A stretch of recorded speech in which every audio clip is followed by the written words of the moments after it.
Peace, Miss Palaka, mayong buntag, magkauban naman ta karon, magpakaon naman ta sa atong amahan sa oras na karon. Alas 6:45 na po nakalipas ng umaga. Ang iyang sudan ay humba, maglingaw-lingaw. At kaon na!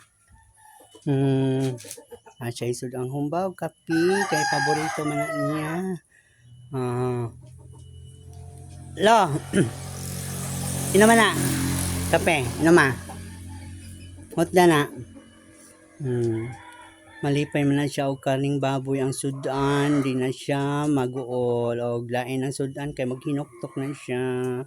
Lugay kayo mag-usap-usapon.